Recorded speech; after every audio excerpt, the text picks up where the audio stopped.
हम लोगों की बात एडवर्टीजमेंट पे चल रही थी कि विज्ञापन ये वाक एवं अभिव्यक्ति की स्वतंत्रता का भाग है या नहीं है, इस पर बात हुई थी।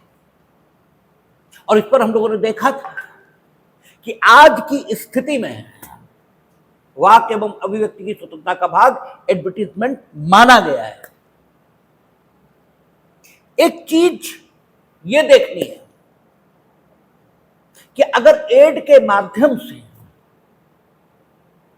किसी की मानहानि की जाती है तब तो ठीक है, अनुच्छेद 19(2) मौजूद है। लेकिन अगर एड के माध्यम से मानहानि हुई तो मानहानि हुई है या नहीं हुई है, यह आखिर माना कब जाए। और अगर एड के माध्यम से जो सरकारी अधिकारी हैं या जो देश के गवर्नमेंटल प्रोसेस में भाग लेते हैं, गवर्नमेंटल प्रोसेस अलग बात होती है और सरकार अलग बात होती है। गवर्नमेंटल प्रोसेस में जुडिशरी भी शामिल है, क्योंकि वो भी शासन का भाग है। गवर्नमेंटल प्रोसेस का मतलब यह हुआ कि शासन जितने काम करता है उन सब कामों को करने के लिए जो एजेंसीज बनाई गई हैं, इस पर विस्तार से बात होगी जब हम 124A जो आईपीसी में थी उसे बताना शुरू करेंगे। वहां कहेगा कि सरकार की आलोचना, इसमें कोई खराबी नहीं, खूब करिए, लेकिन अगर आप विधि पूर्वक स्थापित सरकार के विरुद्ध डिसअफेक्शन फैलाने की कोशिश की तो आप 124A जो पुरानी आईपीसी में उसके मुताबिक दंडित होंगे। और यही स्थिति आएगी अभी जब हम प्रतिबंध के head, security of the nation और लोक व्यवस्था इसे बताना शुरू करेंगे, तब भी यह स्थिति आएगी। अगर आप सरकार को ओवरथ्रो, सरकार को उखाड़ फेंकने के लिए स्पीच एंड एक्सप्रेशन, इस फ्रीडम का इस्तेमाल कर रहे हो, तो आपकी स्पीच एंड एक्सप्रेशन की जो स्वतंत्रता है इसको रोका जाएगा। और आप सरकार की आलोचना कर रहे हो तो कोई दिक्कत नहीं। दोनों बातों में अंतर समझना चाहिए। हमारा जो स्वतंत्रता संग्राम चल रहा था वो अंग्रेजी शासन के खिलाफ था, अंग्रेज शासन नहीं करेंगे, ठीक है, इसके खिलाफ नहीं था कि ये विशेष अंग्रेज शासन नहीं करेगा, लॉर्ड विलियम बेंटिक शासक नहीं होंगे, इसके लिए संघर्ष नहीं था। अंग्रेज नहीं होगा शासक, इसके लिए संघर्ष था। आप शासन को उखाड़ फेंकना चाहते हैं।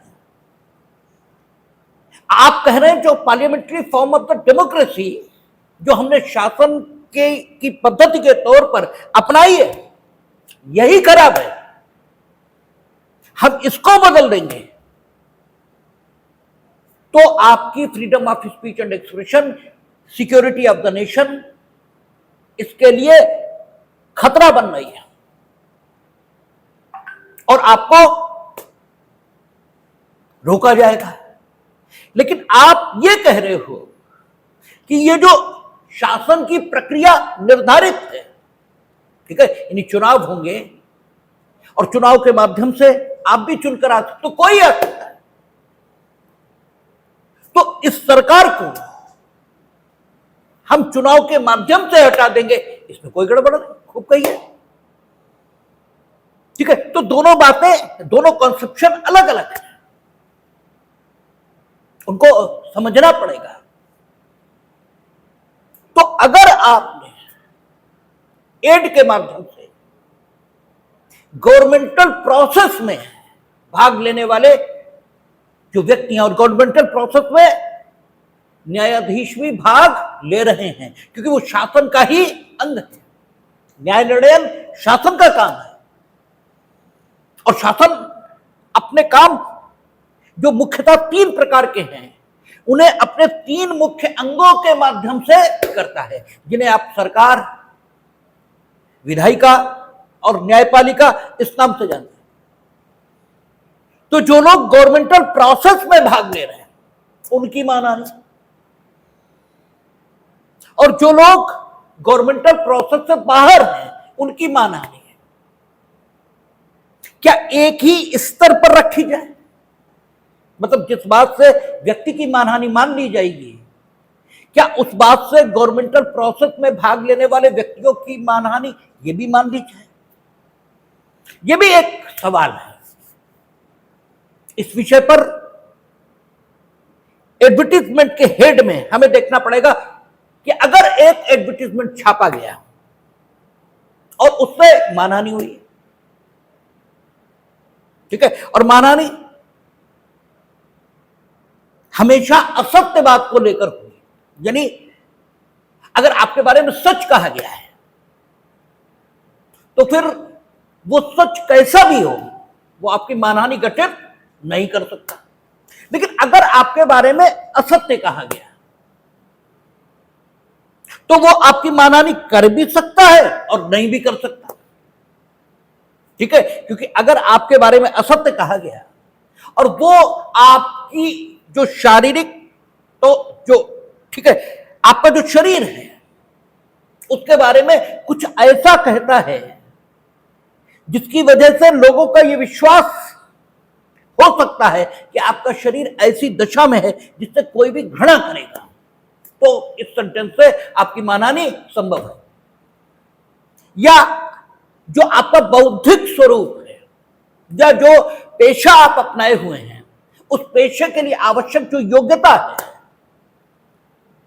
वो न होने का कथन आप करते हो। आप कहते हो कि वो टीचर हैं जरूर, उन्हें आता जाता कुछ नहीं, ठीक है, यह जो उसका सदाचारिक स्वरूप है, वो शराब पीते हैं, वो वैश्यागमन करते हैं, आदि आदि बातें आप कह रहे हो और यह असत्य भी है, तब व्यक्ति की मानहानि होती है। हम रोज मंदिर जाते हैं, आप कहते हो वो कभी नहीं जाते, इससे ये झूठ है, लेकिन इससे मेरी मानहानि नहीं होती। तो असत्य दो प्रकार के हैं, लेकिन एक चीज तय है कि मानहानि कभी सत्य कथन से नहीं होती, ठीक है। तो क्या कोई ऐसा असत्य जो बोला गया है और जो व्यक्ति के शारीरिक या बौद्धिक स्वरूप को हेय करता है, यानी दूसरों की नजर में नीचा बनाता है, उसके शरीर की स्थिति को खराब करता है, उसके बौद्धिक स्वरूप को खराब करता है, और वो उस संबंध में झूठ है, और जो उसकी पेशेगत ईमानदारी होनी चाहिए उस पेशेगत ईमानदारी पर भी सवाल उठाता है, और वो अल्टीमेटली झूठ है, तो उससे मानहानि गठित होगी, ठीक है, गठित होगी। लेकिन क्या ये स्टैंडर्ड, ये मापदंड बिना किसी परिवर्तन के गवर्नमेंटल प्रोसेस में भाग लेने वाले व्यक्तियों और उसमें भाग न लेने वाले व्यक्ति यानी सामान्य नागरिक, इन दोनों के विषय पर समान है? प्रश्न ये है। यानी एक व्यक्ति है जो गवर्नमेंटल प्रोसेस में भाग लेता है और उसके बारे में आपने कुछ कथन किए जो उसकी पेशेगत ईमानदारी पर सवाल उठाते हैं, और वो कथन झूठ है, और ये कथन आपने एडवर्टीजमेंट के माध्यम से किया। तो क्या गवर्नमेंटल प्रोसेस में भाग लेने वाला व्यक्ति आपसे मानहानि के मुकदमे में प्रतिकर वसूल सकेगा? ठीक है, क्योंकि अनुच्छेद 19(2) के अंतर्गत मानहानि प्रतिबंध के शीर्षक के तौर पर मौजूद है, और मौजूद होने के कारण देश में बहुत सारे कानून प्रचलन में हैं जो मानहानि की दशा में दंड और प्रतिकर दोनों का प्रावधान करते हैं, और वे कानून संविधान सम्मत माने जाते हैं, यद्यपि वे freedom of speech and expression पर प्रतिबंध लगाते हैं। क्यों? इसलिए क्योंकि अनुच्छेद 19(2) में मानहानि प्रतिबंध का हेड है, ठीक है। अब सवाल ये उठता है कि एक एड छपा, उसमें मानहानिकारक कथन है। मानहानिकारक कथन, ये सेंटेंस अपने में पूर्ण है, अर्थात वे कथन असत्य भी है और वे व्यक्ति की पेशेगत ईमानदारी, उसके सदाचारी के बौद्धिक स्वरूप आदि पर सवाल उठा रहे हैं, ठीक है। जैसे ही हम ये बोलेंगे कि वे मानहानिकारक हैं, मेरा ये कथन इस कथन के समतुल्य हो जाएगा, ठीक है, इक्विवेलेंट हो जाएगा, ये रहेगा ही रहेगा। अब सवाल ये उठता है, ये कथन गवर्नमेंटल प्रोसेस में भाग लेने वाले व्यक्ति के संबंध में किया गया है, तो अगर वो प्रतिकर वसूलने जाए तो न्यायालय किस स्टैंडर्ड को लागू करेगा? और अगर वो व्यक्ति गवर्नमेंटल प्रोसेस में भाग नहीं लेता है, सामान्य व्यक्ति है और मानहानि के लिए प्रतिकर वसूलना चाहता है, तो किस स्टैंडर्ड को लागू करेगा? इस विषय पर क्या दोनों स्टैंडर्ड एक ही हैं? क्योंकि कानून सबके लिए समान है, बेसिक प्रिंसिपल ये भी है कि दोनों के संबंध में एक कथन समान रूप से मानहानिकारक माने जाएंगे। इस विषय पर कानून क्या है, ये देखना है। तो इस विषय पर विदेशों में भी और हमारे देश में भी कानून भिन्न है। जो कथन एड के माध्यम से किया गया और सामान्य व्यक्ति के संबंध में मानहानिकारक है, उसके संबंध में भिन्न स्टैंडर्ड, और जो गवर्नमेंटल प्रोसेस में भाग लेने वाले व्यक्ति हैं उनके संबंध में भिन्न स्टैंडर्ड ये लागू किया जाता है। इसलिए आपके संबंध में जो मानहानिकारक माना जाएगा, नरेंद्र मोदी या राहुल गांधी या सार्वजनिक जीवन में जितने लोग हैं उनके संबंध में वो मानहानिकारक नहीं भी माना जा सकता है, ठीक है। इस संबंध में न्यूयॉर्क का एक मुकदमा कोड होता है, मुकदमे का नाम आप किताबों में देख लेंगे, दिया हुआ है, फैक्ट और डिसीजन हम बता देते हैं। उसमें मार्टिन लूथर किंग ये एक समाज सुधारक हुए हैं पश्चिम में, ठीक है। तो मार्टिन लूथर किंग को डिफेंड करने के लिए एक कमेटी का गठन हुआ और अमेरिका में न्यूयॉर्क टाइम्स में एक एड दिया गया उस कमेटी के द्वारा, ठीक है। जो कमेटी का हेडलाइन बनी थी, to defend the Martin Luther King and his struggle for the freedom, ठीक है ना, इन अफ्रीका, ऐसे करके उसका नाम था उस कमेटी का। उसने एक एड दिया और उस एड में यह कहा गया कि मार्टिन लूथर किंग के खिलाफ उस समय जो पुलिस अधिकारी थे मोंटगोमरी के, उन्होंने अत्याचार किए, उसे उत्पीड़ित किया। अत्याचार का मतलब ये है कि मार्टिन लूथर किंग कोई ऐसा काम नहीं कर रहा था जिसके आधार पर पुलिस अधिकारियों का हस्तक्षेप उसके कामों में समुचित माना जाता। ये एड छपा कि पुलिस ने उत्पीड़न किया मार्टिन लूथर किंग का और उसके प्रति अविधिक और गलत व्यवहार किए।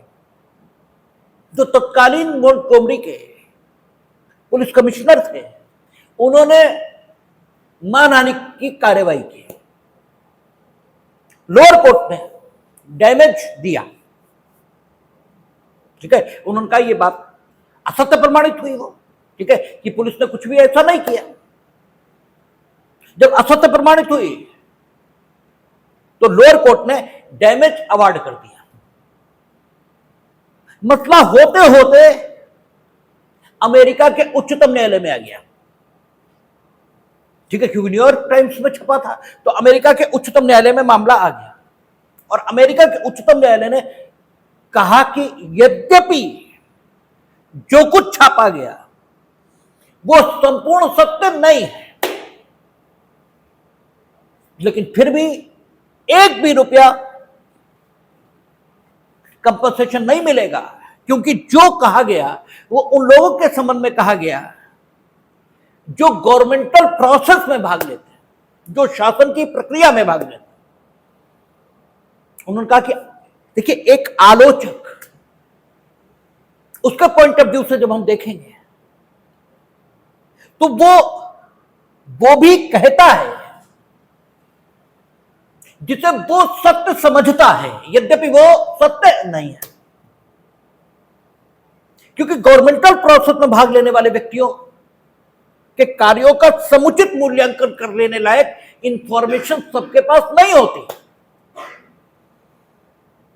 वो उन लोगों के बारे में वो भी कहते हैं जो बिल्कुल सत्य नहीं है, जैसा इसका तो सबसे ताजा तरीन उदाहरण यह है कि संविधान खत्म हो जाएगा।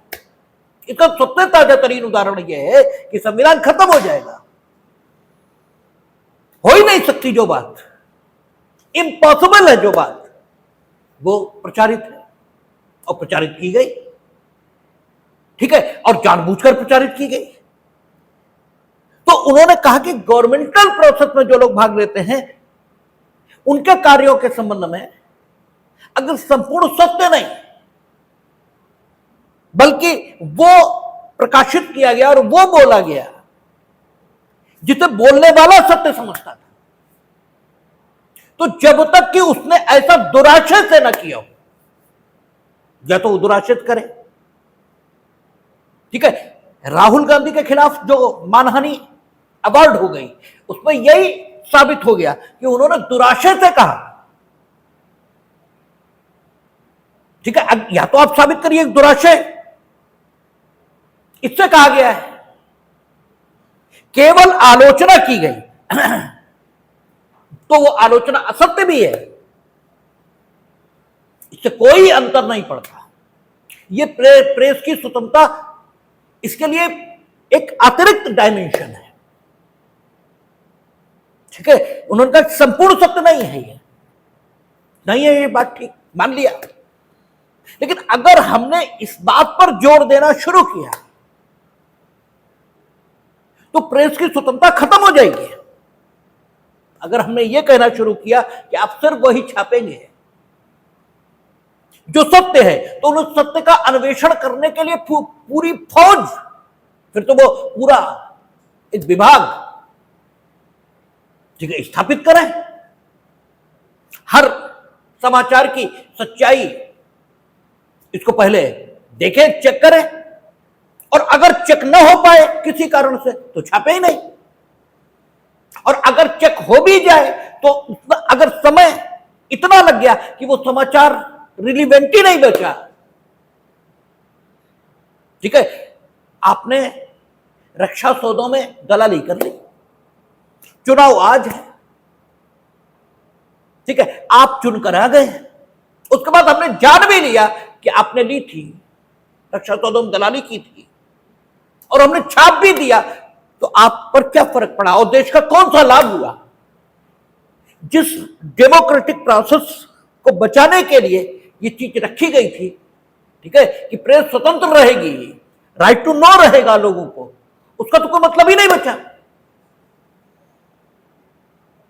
ठीक है, तो संपूर्ण सत्य वो नहीं भी है, लेकिन उसके आलोचक के दृष्टिकोण से वो सत्य है। तो अगर हमने ऐसे सत्य को बोलने से, छापने से आलोचक को रोका, तो फिर जो स्थिति आएगी कि आलोचक सत्य को भी नहीं छापेगा, सत्य भी नहीं बोलेगा, क्योंकि कई बार सत्य को भी साबित करने में आप असमर्थ होते हैं। ऐसी बहुत सारी दशाएं जिनमें बिल्कुल सही है वो बात और आप साबित नहीं कर पा रहे, साबित करने में आप असमर्थ हैं। तो उन्होंने कहा कि आलोचक फिर वो तो छोड़िए, जिसे वो सत्य समझता है वो भी नहीं बोलेगा जिसे सब सत्य समझते हैं, क्योंकि वो कहेगा कि अगर हमने वो भी छापा और कोई हमारी कहने को तैयार ही नहीं हुआ, और क्योंकि लोगों की अक्सर आदत है, तो देखते रहते हैं, बड़ा साफ फेसबुक पर राजनीतिक शुचिता की बातें हो रही हैं और उस इलाके के विधायक या मिनिस्टर या एमपी अगर आ गए तो वो अच्छे हैं बुरे इससे मतलब नहीं है। ये मिस्टर जो अभी मार झंडे गाड़ रहे थे, ये उनकी चप्पलें जीभ से ब्रश से नहीं, जीभ से चाट कर साफ कर देने में भी संकोच का अनुभव नहीं करते। ठीक है, तो स्थिति तो यही है। तो कोई समाज का आदमी सामने कत्ल होता है, सामने, और कोई अदालत में कहने नहीं आता कि हमने देखा था कत्ल हुआ, और अदालत से अपेक्षा है कि अदालत सजा कर दे। और अगर अदालत ने इन स्थितियों में सजा की कि किसी ने नहीं देखा और फिर भी सजा, तो फिर वो दिन दूर नहीं कि अंधेर नगरी चौपट राजा होगा, कत्ल कोई करेगा और फांसी तुम पाओगे। इसलिए आप मूर्ख हैं, लेकिन सब मूर्ख नहीं हो सकते। ठीक है, तो आलोचक वो ये देखेगा कि हमारी कोई कहने ही नहीं आएगा, और जब कहने ही नहीं आएगा तो हम सच को भी सच साबित नहीं कर पाएंगे। इसलिए हो सकता है वो सच भी छापना बंद कर दे। इसलिए अमेरिका में डिसाइड हुआ, हाई कोर्ट का डिसीजन क्वेश हो गया, लोअर कोर्ट का डिसीजन क्वेश हो गया, सुप्रीम कोर्ट ने डिसाइड किया कि नो, प्रेस की स्वतंत्रता इसमें अगर एड दिया गया, क्योंकि एड प्रेस की स्वतंत्रता का भाग है, तो जो स्टैंडर्ड एड पर आएगा वही स्टैंडर्ड प्रेस पे आएगा। तो अगर कुछ कहा गया है तो सर्वांग सत्य न भी हो, लेकिन अगर लिखने वाले के दृष्टिकोण में सच है, ठीक है, तो जब तक आप यह साबित न कर दें कि वो दुराशय पूर्वक लिखा गया, और अगर हम ये कह रहे हैं दुराशय पूर्वक लिखा गया, तो ये कहने की जरूरत ही नहीं बचती कि उसके दृष्टिकोण में सर्वांग सच होना चाहिए, क्योंकि दोनों बातें अपोजिट है। जब आप दुराशय पूर्वक छापते हैं तो आपको पता होता है कि जो हम छाप रहे हैं ये झूठ है, और अगर आप ये मानकर छाप रहे हैं कि ये सर्वांग सत्य है, भले ही वो सच नहीं है, तो आप छाप भले ही झूठ रहे हो, लेकिन आप में दुराशय होता ही नहीं। इसलिए दोनों बातों को एक साथ कहना जरूरी नहीं है, लेकिन फिर भी समझाने के पॉइंट ऑफ व्यू से हम दोनों बातें एक साथ कह रहे हैं कि भले ही वो सर्वांग सत्य नहीं है, लेकिन अगर आप में उसे छापते समय कोई दुराशय नहीं है, तो वो सर्वांग सत्य हो न हो इससे कोई फर्क नहीं पड़ता, वो आपके दृष्टिकोण का सत्य है। फिर भी आपको न्यायिक कार्यवाहियों से संरक्षण रहेगा, वो दांडिक प्रकार की न्यायिक कार्यवाहियां हो या प्रतिकर निर्णित करने के प्रकार की न्यायिक कार्यवाहियां हो, कैसी भी हो, उनसे संरक्षण प्राप्त रहेगा। ये अमेरिका में डिसाइड हुआ। ब्रिटेन इसके एक कदम और आगे गया, और ब्रिटेन ने यह कहा कि जो गवर्नमेंटल प्रोसेस में भाग लेने वाले लोग हैं उनकी मानहानि होगी ही नहीं, वो मानहानि की कार्यवाही नहीं करेगी। लेकिन ये दोनों अतिवादी दृष्टिकोण है, ठीक है। और जो ब्रिटेन और अमेरिका का शैक्षिक और सामाजिक स्तर है, उसमें ये दृष्टिकोण ठीक भी हो सकते, क्योंकि कुछ भी हो, वो लोग हमसे बहुत ज्यादा ईमानदार और हमसे बहुत ज्यादा नैतिक है, ये सही है। हम चोर हैं,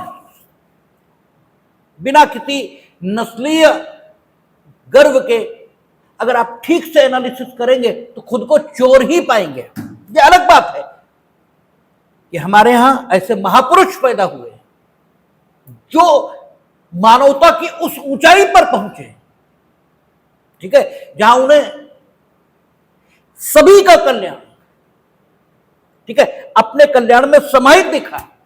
उन्होंने सबे भूमि गोपाल के और सर्वे बहुत सुखिना जैसे सिद्धांत दिए, ये सही है। लेकिन हम उनके रास्ते नहीं चले, वो उंगलियों में गिनने लायक लोग बन के हमारे देश में रह गए। बाकी जो सर्वसामान्य जनता है वो खुद को ईमानदार समझती कितना भी हो,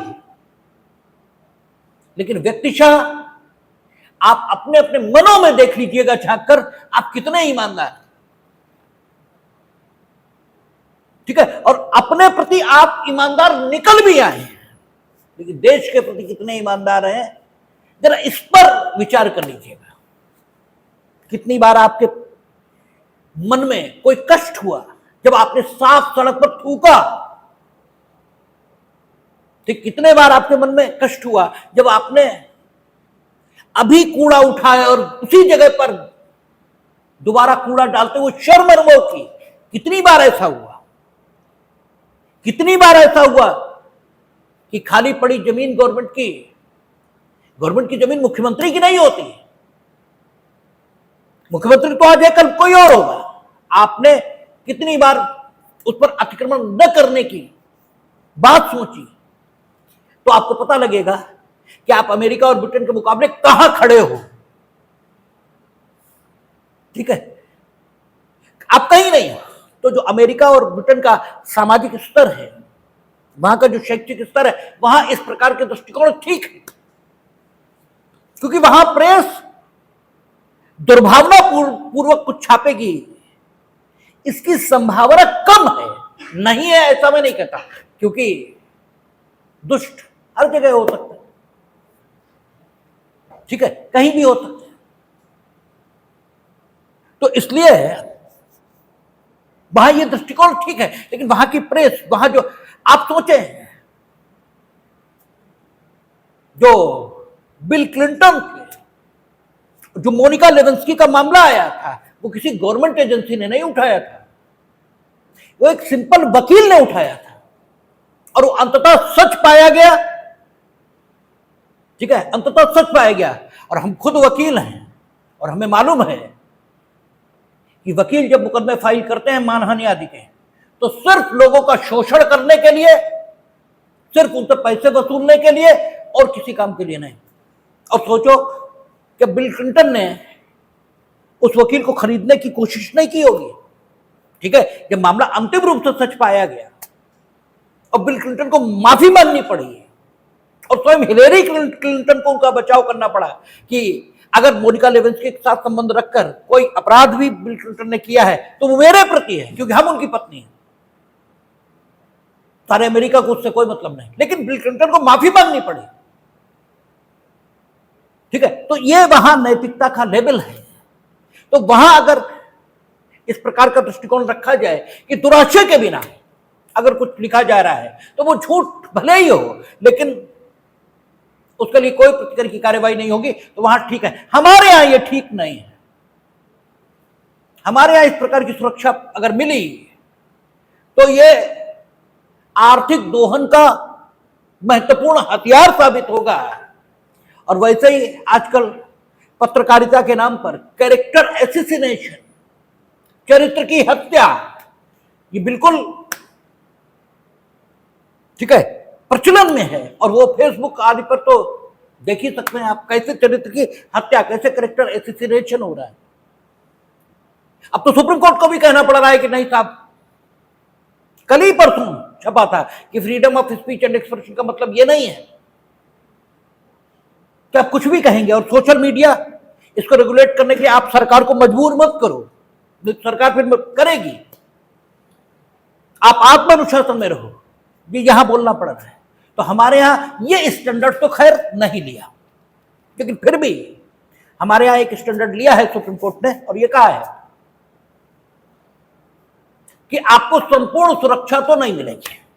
जो गवर्नमेंटल प्रोसेस में भाग ले रहे हैं लोग, उनकी अगर मानहानि की जाती है प्रेस के द्वारा, लेख लिखकर या एडवर्टाइजमेंट देकर, तो हमारे यहां मानहानि से निपटने का कानून है।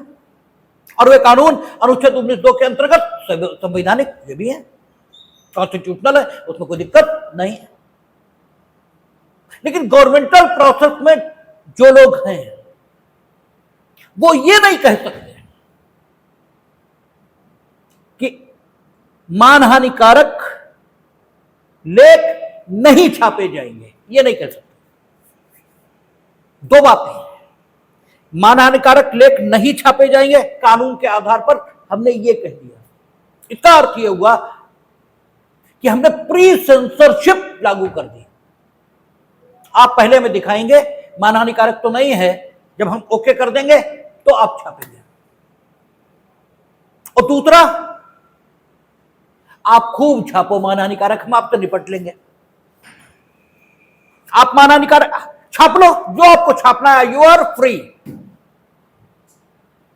You are free.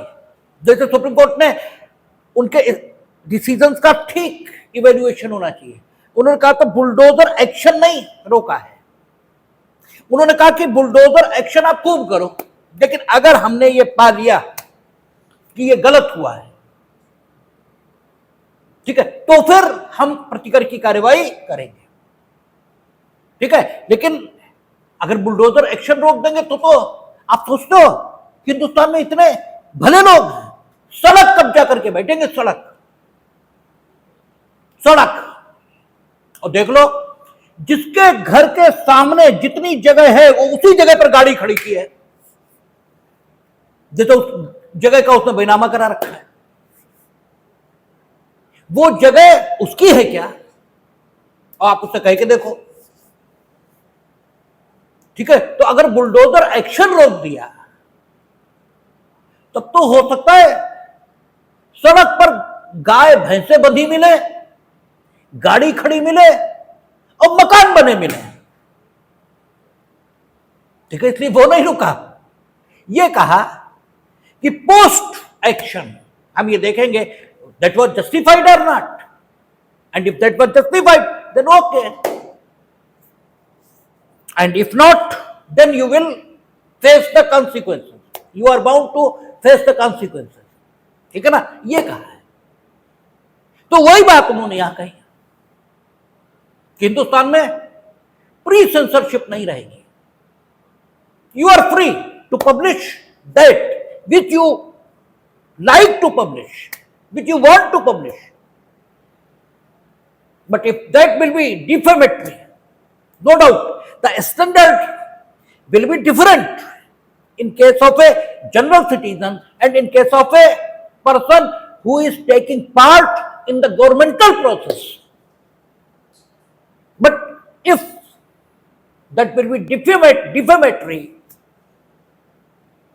then you are bound to face the consequences. तब और यही फर्क आता है फिल्म से। हमने आपसे बार बार कहा कि वाक्य एवं अभिव्यक्ति की स्वतंत्रता पर बहुत सारे मुकदमे हैं जो विभिन्न किताबों में लिखे हैं, उनमें से कुछ कोड क्यों होते हैं ये जानना चाहिए। जब तक आप ये नहीं जानते तब तक कोई मतलब नहीं है सारी चीजें समझने का। एक मुकदमा कोड होता है Khwaja Ahmad Abbas versus union of India. Film आपको मालूम है अभिव्यक्ति की स्वतंत्रता का एंजॉयमेंट किसी भी तरीके से होगा, तो फिल्म इसके माध्यम से भी होगा। तो फिल्म के संबंध में एक मुकदमा कोड होता है, वो मुकदमा इसलिए कोड होता है कि प्रेस और फिल्म इसमें फर्क किया सुप्रीम कोर्ट ने यहां, क्योंकि फिल्म के संबंध में सेंट्रल बोर्ड ऑफ, केंद्रीय फिल्म प्रमाणन बोर्ड, जिसे सेंसर बोर्ड आप कहते हो, सेंसर बोर्ड यानी वो बोर्ड ही बना है काहे के लिए, सेंसर कर देने के लिए। और वो अगर आपको UA ये कैटेगरीज का सर्टिफिकेट नहीं देता तो you can not publish your film, meaning thereby बाय आपका फिल्म पर प्री सेंसरशिप लागू है। और प्रिंटिंग प्रेस के मामले में क्या करें, पोस्ट सेंसरशिप, पहले आप छापें, अगर गलत हुआ तो। ये फर्क है दोनों बातों का। और केंद्रीय फिल्म प्रमाणन बोर्ड आज भी अस्तित्व में है और इसी को चुनौती मिली ख्वाजा अहमद अब्बास, ठीक है, कि भाई प्री सेंसरशिप कैसे हो सकती, हम फिल्म ला रहे प्रदर्शन होने दीजिए, अगर गड़बड़ पाई जाएगी हमारे खिलाफ मुकदमा लाइए। लेकिन आप ये कैसे कह सकते हैं कि पहले हमें दिखाओ और हम ये तय करेंगे कि ये कोई दर्शक देखेगा भी या नहीं,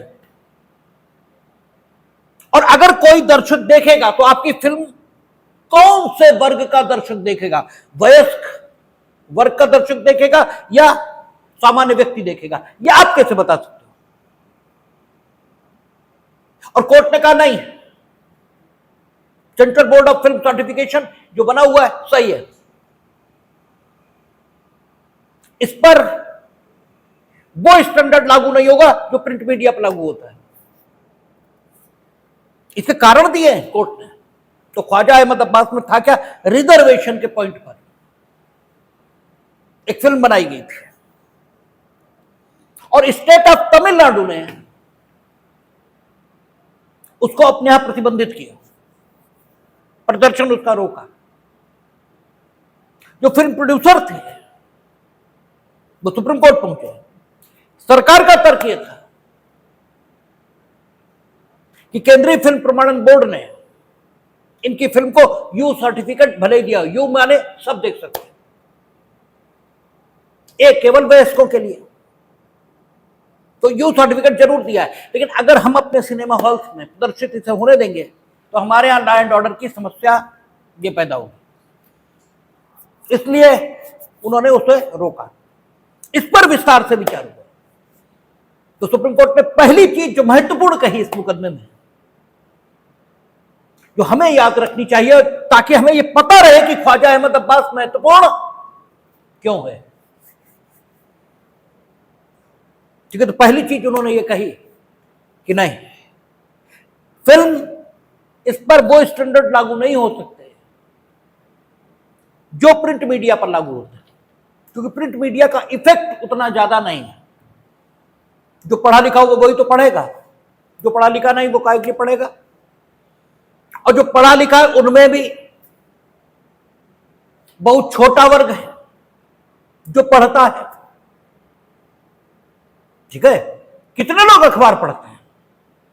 आज तो अधिकांश लोग नहीं पढ़ते क्योंकि इतने ज्यादा समाचार के अभिव्यक्ति के माध्यम आ गए कि बहुत सारे लोग नहीं पढ़ते, ठीक है। लेकिन जब ये नहीं थे तब भी अगर भारत की जनसंख्या के अनुपात में देखें तो छपने वाले समाचार पत्रों की संख्या बेहद कम थी, और जितने छपते थे उतने भी नहीं बिकते थे, और जितने बिकते थे वो भी पूरे के पूरे नहीं पढ़े जाते थे, ठीक है। तो उन्होंने कहा इसका प्रभाव बहुत कम है, लेकिन जहां तक विजुअल ऑडियो विजुअल मीडिया का सवाल है इसका प्रभाव बहुत बड़ा है, क्योंकि इसका दर्शक वर्ग तो बहुत बड़ा है, और मोस्टली वो है जो बड़ी कच्ची बुद्धि का है, उसे तो कुछ भी दिखा दो वो सही मान लेता है। जो प्रबुद्ध वर्ग है वो तो फिल्म देखता नहीं, उल्टा है, लगभग उल्टा है प्रिंट मीडिया से, ठीक है ना। प्रिंट मीडिया से लगभग उलट है मामला। तो इसलिए हमें देखना पड़ेगा कि केंद्रीय फिल्म प्रमाणन बोर्ड जैसी संस्था होनी चाहिए, यहां प्री सेंसरशिप ठीक है, वहां प्री सेंसरशिप गलत है, परिस्थितियों में देखा जाएगा। एक सिद्धांत नहीं हो सकता मानव जीवन के संबंध में, ठीक है। मानव जीवन को देखना पड़ेगा, तो वहां से मामला एकदम उलट है, यहां प्री सेंसरशिप ठीक, वहां प्री सेंसरशिप गलत। दूसरी बात, आप कहते हैं कि आपके यहां लॉ एंड ऑर्डर की समस्या पैदा होगी, कल को कोई कहेगा कि हम मकान बनाएंगे और 10 लोग मिलकर कहेंगे कि हम मकान नहीं बनाने देंगे, तो 10 लोग मिलकर लॉ एंड ऑर्डर की समस्या ज्यादा पैदा कर पाएंगे, तो आप कहेंगे हमारे यहां लॉ एंड ऑर्डर की समस्या पैदा होगी इसलिए तुम मकान नहीं बनाओगे। कोई तर्क, ये कोई बात हुई? आपका डंडा किस लिए है? आपका डंडा इसीलिए है कि आप देखें कि दो लोगों में से गलत कौन कर रहा है, कौन अपने कॉन्स्टिट्यूशनल राइट्स का इस्तेमाल कर रहा है और कौन बदतमीजी कर रहा है, और जो बदतमीजी कर रहा है उसी पर डंडा चलाए। हमने आपसे कहा था कि शासन के जो अंग होते हैं उनमें कार्यपालिका अक्सर ठीक करती ही नहीं, क्योंकि कार्यपालिका चुनावों से अस्तित्व में आती है, और तुम जब लेखपाली नहीं छोड़ते तो वो प्रधानमंत्री का पद कैसे छोड़ देंगे, ठीक है। इसलिए वो कभी न्याय का ख्याल नहीं करते, वो कभी न्याय का ख्याल, उनके लिए प्राइमरी होता है लॉ एंड ऑर्डर, ठीक दिखना चाहिए, हो ठीक या बाढ़ में जाए। इसलिए वो अक्सर गड़बड़ करने वालों को ही प्रश्रय देते हैं, क्योंकि गड़बड़ करने वाले हमेशा वायलेंट होते हैं और शेष समाज नॉन वायलेंट होता है। अब सोचो, अगर शेष समाज ये तय कर ले कि अतिक्रमण नहीं होने देंगे तो कोई कर पाएगा? उसकी तो ऐसी चीज और अतिक्रमण कर ले, हटा दो पुलिस, क्या मतलब है, कर कैसे लोगे? लेकिन ये अतिक्रमण करने वाला बदतमीज होता है और शेष समाज चुपचाप सहन करता है। इसीलिए स्टेट बनाया जाता है और एग्जीक्यूटिव ज्यादा लोगों के साथ जाती है। इसीलिए न्यायपालिका है कि वो कहती ना ठीक होगा। तो कोर्ट ने कहा कि भाई आप ये बताओ, कल को कोई कुछ भी कहेगा और आप कह दोगे हमारे यहां लॉ एंड ऑर्डर की समस्या है, आप पूर्ण सुरक्षा देंगे, फिल्म चलेगी, ठीक है। अब ये आदेश नहीं है, अब इसे आप आदेश का नहीं, ये सही स्थिति का कथन है। इसलिए कोर्ट बड़ा नहीं हो रहा है, यहां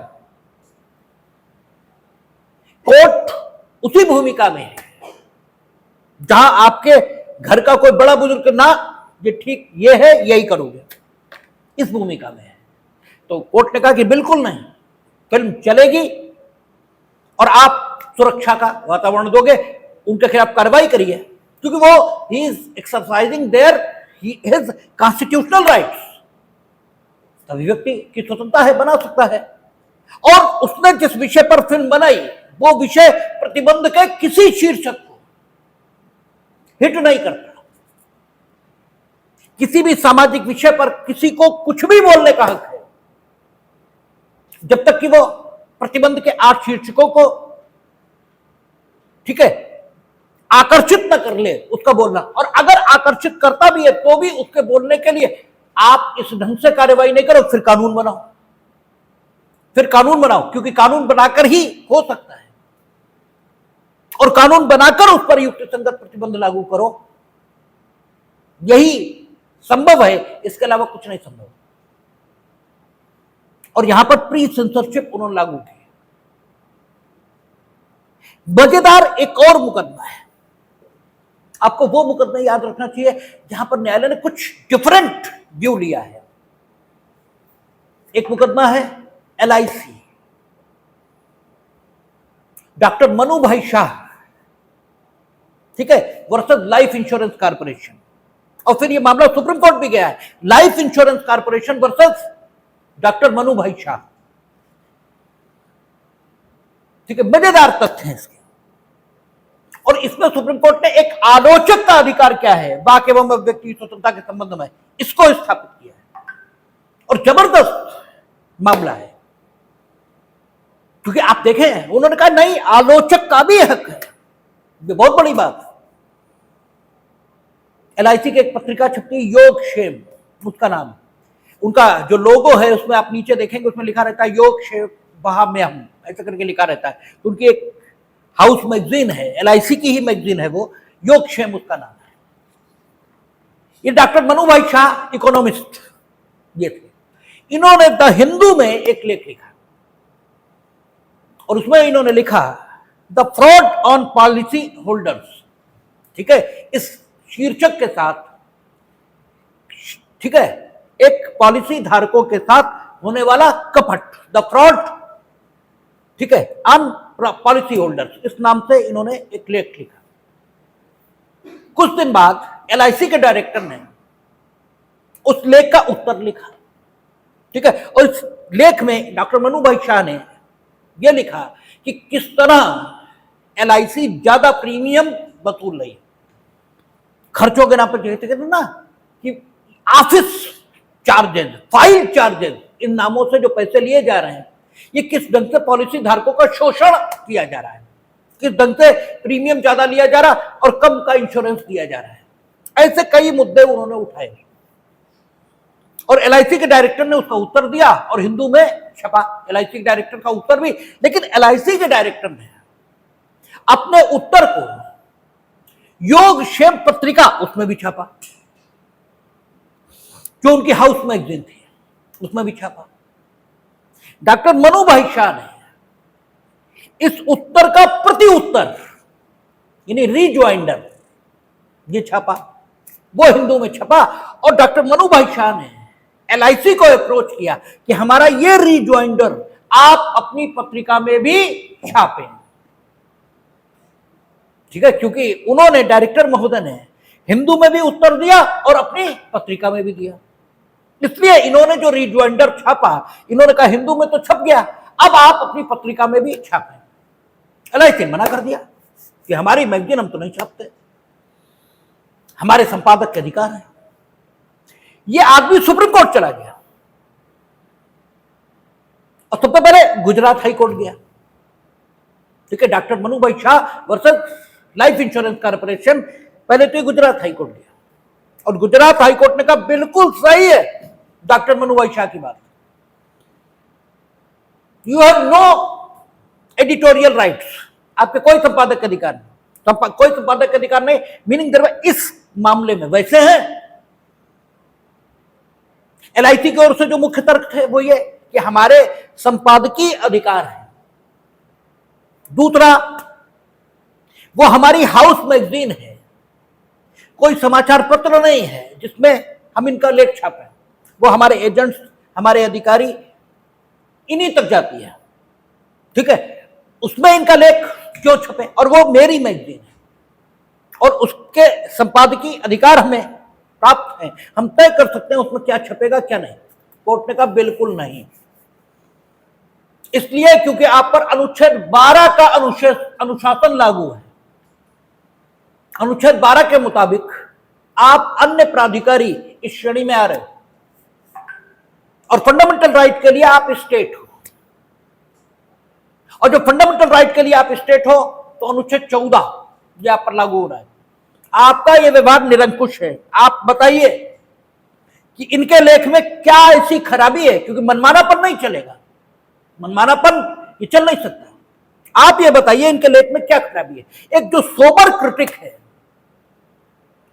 एक जो, ठीक है, आपका शिष्ट आलोचक है, वो आपकी बात को गलत ठहरा रहा, इसमें गलत बात क्या है। अब पब्लिक एडमिनिस्ट्रेशन, लोक व्यवस्था के क्षेत्र में हो, लोक प्रशासन के क्षेत्र में हो, आपकी नीतियों की आलोचना हो रही तो गलत क्या है, आप क्यों नहीं छापोगे, आपके पैसे चल रही योगक्षेम, वो कहां आती है कहां जाती है उसके प्रसार संख्या, क्योंकि बाकी व्यक्ति स्वतंत्रता में किसी भी सीमा तक अपने विचार को प्रसारित करने का हक सबको है, आपको है। उस योगक्षेम क्या है, उनका स्टेट की एजेंसी है और स्टेट डिस्क्रिमिनेट नहीं कर सकता अनुच्छेद 15 के मुताबिक। क्यों कर रहे हैं आप डिस्क्रिमिनेट, आप कोई कारण बताएंगे। और दूसरी चीज, जो जितना आपको स्टेट के संसाधनों का उपयोग करने का हक है, अपनी बात कहने का, उतना ही है भारत के प्रत्येक नागरिक को अपनी बात कहने के लिए स्टेट के संसाधनों का उपयोग करने का है, और आप स्टेट। इसलिए एक सोबर क्रिटिक, उसका जो उत्तर है वो आपको छापना होगा। इस पर सुप्रीम कोर्ट गई LIC, life insurance corporation versus, ठीक है, प्रोफेसर मनु भाई शाह, इसमें सुप्रीम कोर्ट ने भी गुजरात हाई कोर्ट को डिट्टो किया और कहा नहीं छपेगा। यहां आपको यह देखने को मिल रहा है कि आलोचक के अधिकार को भी वाक एवं व्यक्ति स्वतंत्रता में इतना महत्व दिया गया कि वो स्टेट की एजेंसीज का इस्तेमाल करेगा, और यही चीज आपको दिखेगी। हालांकि अभी कोर्ट ने ये उत्तर नहीं दिया है, लेकिन हमें जो ट्रेंड दिखता है उस ट्रेंड में ऐसा लगता है कि इसकी स्वतंत्रता मिलेगी। एक सवाल उठा है कि अगर कोई व्यक्ति अपना उपग्रह अंतरिक्ष में भेजना चाहता है वाक एवं व्यक्ति स्वतंत्रता के इस्तेमाल के लिए, तो क्या वो ऐसा कर सकता है? ठीक है ना, ये सवाल उठा है। किसमें? Cricket association of West Bengal पर तो दूरदर्शन, शायद यही है, क्योंकि जो मैच होता है उसके प्रसारण के अधिकार दूरदर्शन के पास थे। दूरदर्शन का कहना था कि हम जो अन्य लोग हैं, अन्य चैनल्स हैं, उन्हें प्रसारण के अधिकार देंगे ही, हम उन्हें लिंक नहीं देंगे। तो जो cricket association of West Bengal थी वो सुप्रीम कोर्ट पहुंची और उनका ये वाक एवं अभिव्यक्ति स्वतंत्रता का भाग है। क्यों है? क्योंकि वाक एवं अभिव्यक्ति स्वतंत्रता के अंतर्गत राइट टू नो ये शामिल है, तो हम लोग जानते हैं। उनका जो नए क्रिकेट सीखने में रुचि रखने वाले लोग हैं, वो जब डॉन ब्रैडमैन या सुनील गावस्कर या सचिन तेंदुलकर इन्हें खेलते देखते हैं तो कट कैसे लगता है, ठीक है, हुक कैसे किया जाता है, जो क्रिकेट की आपकी बारीकियां हैं वो हमें तो नहीं समझ में आती क्योंकि हमारी उसमें रुचि नहीं, उन्हें समझ में आती हैं और वो उससे सीखते हैं। इसलिए राइट टू नो उसकी प्राप्ति के लिए जरूरी है कि वो क्रिकेट देखें, और ये तो आप दे ही नहीं रहे। इसमें एक सवाल ये भी उठा था कि कोई प्राइवेट ब्रॉडकास्टिंग स्टेशन ये बनाना चाहता है तो क्या बना सकता है?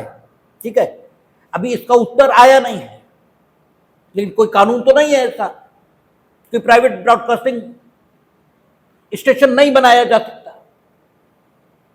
ठीक है, हाँ ये ठीक है कि उसका दुरुपयोग भी हो सकता है, जासूसी आदि और सारी चीजों के लिए, तो उसके लिए अब हमने वो क्षमता भी हासिल कर ली है कि हम उपग्रहों को यहीं से नष्ट कर सकते हैं किसी भी देश के। अभी हिंदुस्तान ने वो क्षमता हासिल की ना, उसे स्टार वार कहा है, ठीक है ना, कि यहीं बैठे बैठे हम चाहें तो अपना कोई उपग्रह, चाइना का कोई उपग्रह, किसी का कोई उपग्रह हम यहीं से नष्ट कर देंगे। तो अगर ऐसी क्षमता हमने हासिल कर ली तो ऐसी अनुमति दे देने में भी कोई भाई बुराई नहीं। तुम अगर बदतमीजी करोगे हम आपका नष्ट कर देंगे। लेकिन अभी इस पर कोई फाइनल ओपिनियन नहीं है, लेकिन इसमें क्रिकेट एसोसिएशन के केस में कोर्ट ने यह जरूर कहा कि आप एयरवेव्स जिनके माध्यम से प्रसारित होती हैं चीजें, ब्रॉडकास्ट होती हैं चीजें, शायद मिनिस्ट्री ऑफ, ये नाम है, secretary to the ministry of information and broadcasting versus, ठीक है, cricket association of West Bengal, शायद ये नाम है, देखेंगे आप, मिल जाएगा। तो उसमें कोर्ट ने कहा है कि जो एयरवेव्स जिनके माध्यम से प्रसारण होता है वो पब्लिक प्रॉपर्टी है,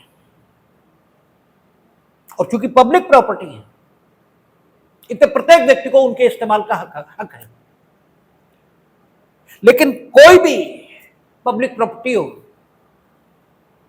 गवर्नमेंट उसकी न्यासी है, क्योंकि पब्लिक को इस ढंग से इस्तेमाल करने की इजाजत नहीं दी जा सकती कि आने वाली पीढ़ियों के लिए कुछ बचे ही ना, क्योंकि पब्लिक में वो भी शामिल हैं जो आगे आएंगे। ठीक है, आपके लिए वो चीजें बची इसीलिए क्योंकि पीछे वालों को उनका संपूर्ण उपभोग नहीं करने दिया गया। तो आप तो अपना जीवन सुखद बनाने के लिए कुछ भी करेंगे, इसलिए पब्लिक प्रॉपर्टी के उपयोग को रेगुलराइज करने का हक गवर्नमेंट के पास है। लेकिन उन्होंने कहा कि ब्रॉडकास्टिंग के क्षेत्र में गवर्नमेंट को खुद यह हक इस्तेमाल नहीं करना चाहिए, जो विनियमितीकरण का या रेगुलराइजेशन के लिए जो आपका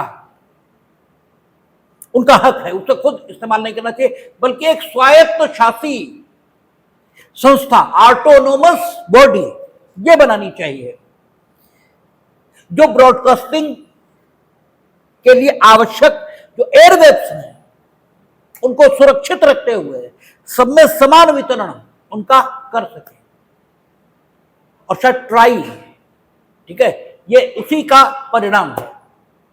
ठीक है, दो बनाई इरडा, ठीक है, इंश्योरेंस कंपनीज को रेगुलेट करने के लिए बनाई, और ट्राई ब्रॉडकास्टिंग के क्षेत्र में गवर्नमेंट का प्रतिनिधित्व करने के लिए या गवर्नमेंट के द्वारा इस्तेमाल करने की जो गवर्नमेंट के द्वारा उसके रेगुलराइजेशन के लिए इस्तेमाल की जाने वाली ताकत है उसको इस्तेमाल करने के लिए बनाया है।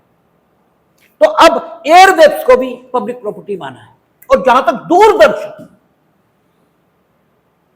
दूरदर्शन आज उसका महत्व उतना नहीं बचा, लेकिन एक समय था कि दूरदर्शन के अलावा कुछ था ही नहीं, और आज भी उनका महत्व उतना ही है, क्योंकि एयरवेव्स उन्हीं की इस्तेमाल होती है, सबसे ज्यादा बड़ा नेटवर्क उन्हीं के पास है। ठीक है, तो दूरदर्शन के इस्तेमाल की इजाजत किस हद तक मिलनी चाहिए? 3 मुकदमे हैं। ठीक है, एक मुकदमे में है, क्या हुआ, उडेसी इंटरनेशनल ऐसे करके कुछ नाम है, खैर तीनों मुकदमे हैं, आपकी किताबों में दिए हैं। एक में क्या हुआ, Ramesh versus union of India, इसमें एक सीरियल आता था होनी अनहोनी,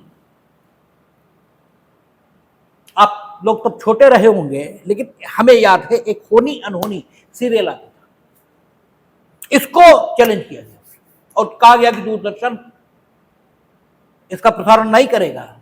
दूरदर्शन ने ऐसा निर्णय किया कि हम इसका प्रसारण नहीं करेंगे क्योंकि यह अंधविश्वास को बढ़ावा देता है। आप देखें, नगीना बन रही वो अंधविश्वास को बढ़ावा नहीं दे रही, करण अर्जुन बन रही वो अंधविश्वास को बढ़ावा नहीं दे रही, ठीक है, नागिन बन रही वो अंधविश्वास को बढ़ावा नहीं दे रही। ठीक है, होनी अनहोनी सीरियल अंधविश्वास को बढ़ावा दे रहा है, जिसमें डायरेक्टर खुद ये कह रहा है कि ये हो भी सकता नहीं भी हो सकता, कुछ पता नहीं, घटनाएं ऐसे घट रही हैं, इनके साइंटिफिक रीजंस भी हो सकते हैं और इनके अन्य कोई परालौकिक रीजन भी हो सकते हैं। नागिन में जो दिखाया जा रहा है वो क्या है, नगीना में जो दिखाया गया वो क्या है, ठीक है, करण अर्जुन में जो दिखाया गया वो क्या है, यह बता दो। लेकिन ये वही है कि रमेश सत्तारूढ़ दल के निकट नहीं रहे होंगे तो दूरदर्शन को याद आ गया कि होनी अनहोनी गड़बड़ सीरियल है, और करण अर्जुन जिन्हें बनाई होगी वो गांधी परिवार के अपने चप्पलें उठाते होंगे तो उन्हें याद ही नहीं आया।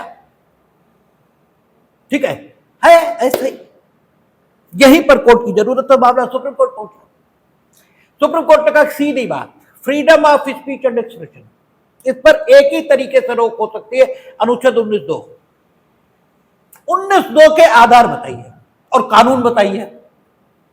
19(2) के संबंध में ये किस ढंग से सीरियल उस शीर्षकों को आकर्षित कराओ, नहीं तो फिर दूरदर्शन स्टेट है, और स्टेट है तो यू कैन नॉट डिस्क्रिमिनेट, आपको प्रसारित करना ही होगा। दूसरा आपका हुआ पंजाब की प्रॉब्लम पर, और तीसरा हुआ यूनियन कार्बाइड जो गैस, भोपाल गैस त्रासदी थी, इन पर जो फिल्में बनी और इन पर जो सीरियल बने, उन्होंने अंतरराष्ट्रीय अवार्ड जीते, अंतरराष्ट्रीय। लेकिन जब उन्हें दूरदर्शन पर प्रसारित करने की स्थिति आई तो रिफ्यूज हो गया। भोपाल गैस त्रासदी पर यह कहा गया कि इररिलेवेंट टॉपिक है, अब इस टॉपिक का कोई मतलब नहीं बचा, ये इररिलेवेंट। और पंजाब प्रॉब्लम पर यह कहा गया कि ये वायलेंट कंटेंट, हिंसक कंटेंट को अपने में समाहित करता है, इसलिए प्रसारित नहीं होगा। कोर्ट ने दोनों नहीं माने। कोर्ट ने कहा ये बोलने वाले को तय करने दीजिए कि वो असंगत बोलेगा, यानी जिसका आज के समय में कोई महत्व नहीं है, उसकी कोई नहीं सुनेगा तो मत सुने, आपको क्या दिक्कत है, आप बोलने दीजिए, ये उसे तय करने दीजिए, ये पाठकों को तय करने दीजिए, ये दर्शकों को तय करने दीजिए। आप तो ये बताओ आप क्यों नहीं बोलने दोगे, और आप जो कारण बता रहे क्या वो 8 शीर्षकों के अंतर्गत है, और क्या वो किसी कानून पर आधारित है, क्योंकि कानून के माध्यम से ही आप रोक सकते हो, अदरवाइज आप रोक भी नहीं सकते। अगर नहीं तो दूरदर्शन ये एक स्टेट का माध्यम है, और स्टेट के माध्यम के नाते सबको इस्तेमाल करने का इसे हक है, आपके प्रशंसकों को भी, आपके आलोचकों को, और आपका भोपाल गैस त्रासदी पर बनी फिल्म के मामले में तो यहां तक कहा कि ये किसी पॉलिटिकल पार्टी के हितों के खिलाफ जाता है इसलिए आप रोकोगे, ये ठीक नहीं है। किस पॉलिटिकल पार्टी के संबंध में कहा होगा, भोपाल गैस त्रासदी के समय कौन था, ठीक है, इसे बताने की जरूरत है ही नहीं। ठीक है। और उन्होंने यही पंजाब प्रॉब्लम के बारे में उस पर बनी फिल्म के संबंध में कहा कि किसी भी सार्वजनिक महत्व के विषय पर राय रखना यह हर नागरिक का अधिकार है और हर माध्यम से रखने का हक है उसे। और दूरदर्शन चूंकि स्टेट ओन्ड एजेंसी है, इसलिए आप बिल्कुल नहीं रोकेंगे, आपको देना ही होगा। और एक और मुकदमा है जो बड़ा इंपॉर्टेंट है, Indira Jaising versus union of India. Indira Jaising supreme court की वकील हैं और इसमें भी आलोचक के अधिकार की बात हुई है कि आलोचक का क्या अधिकार। इंदिरा जयसिंह को दूरदर्शन ने आमंत्रित किया महिलाओं से संबंधित कानूनों पर चर्चा के लिए, और उन्होंने महिलाओं से संबंधित कानूनों पर कुछ टिप्पणियां की। दूरदर्शन ने जब उसको प्रसारित किया तो उनकी कुछ टिप्पणियों को हटा दिया, पूरा जो उनका वक्तव्य था वो नहीं रखा। इंदिरा जयसिंह ने इस पर सुप्रीम कोर्ट में याचिका फाइल की और उन्होंने ये कहा कि मेरा अधिकार है कि किसी विषय पर मेरी संपूर्ण बात जो हमने कही वो आनी चाहिए, और अगर वो नहीं आ रही तो ये मेरी वाक एवं अभिव्यक्ति की स्वतंत्रता का, ठीक है, हनन है, उसको सीमित किया जाना जो किसी युक्ति संगत आधार पर किसी कानून के माध्यम से नहीं किया गया। दूरदर्शन का जो उत्तर आया उसमें उन्होंने कहा कि इनका वक्तव्य काटने के उद्देश्य से नहीं काटा गया, बल्कि संपादक को अधिकार होता है कि वो ये देख सकता है कि क्या ठीक लगेगा क्या ठीक नहीं लगेगा। ठीक है, जब वो कोई चीज छापता है अपने तो ये देख लेता है कि हमारा जो पाठक वर्ग है वो क्या पसंद करता है और क्या पसंद नहीं करता। ठीक है, क्योंकि हर व्यक्ति का, हर पेपर का एक अपना ही पाठक वर्ग होता है। ठीक है, तो उनका उस एडिटोरियल राइट के नाते हमने ऐसा किया, हमने काटा उटा कुछ नहीं। ये गलत, ये आरोपी गलत है कि हमने काटा नहीं, हमने सिर्फ वो एडिटिंग की है जो अच्छी लगे। कोर्ट ने कहा कि नहीं, जब आप किसी विषय पर किसी का मत ले रहे हो तो और आपने उसे एज अ गेस्ट बुलाया है तो आप कोई एडिटिंग नहीं करोगे, क्योंकि एडिटिंग जब आप करते हो तो विचारक किसी विषय पर जो मत रख रहा है उसके उस मत के लिए उसके किन शब्दों का श्रोताओं तक जाना जरूरी है, ये एडिटर तय नहीं कर सकता, ये विचारक ही तय कर सकता है। उसके वक्तव्य का कौन सा भाग महत्वपूर्ण है और कौन सा भाग महत्वपूर्ण नहीं है, ये तय करने का हक उसी का है, आपका नहीं। और उन्होंने इसमें कहा कि किसी के इंटरव्यू को अगर किसी विषय पर उसने कुछ कहा है तो उसे एडिट करके नहीं दिखाया जा सकता, ये भी डिसाइड हुआ है। तो आप देखें, वाक एवं अभिव्यक्ति की स्वतंत्रता में आलोचक का अधिकार, प्रेस का अधिकार, ठीक है, साधनों के इस्तेमाल के दृष्टिकोण से जो स्टेट के साधन है, चाहे वो योगक्षेम पत्रिका हो और चाहे दूरदर्शन हो, किस हद तक न्यायपालिका विजिलेंट है और वाक एवं अभिव्यक्ति स्वतंत्रता के क्या क्या भाग हैं, ये आपके सामने रखा गया। कल हम लोग बात करेंगे प्रतिबंधों की, कि प्रतिबंध कैसे कैसे लगाए जा सकते हैं और किस तरह और किन हेड्स में लगाए जा सकते हैं, कल बात करेंगे।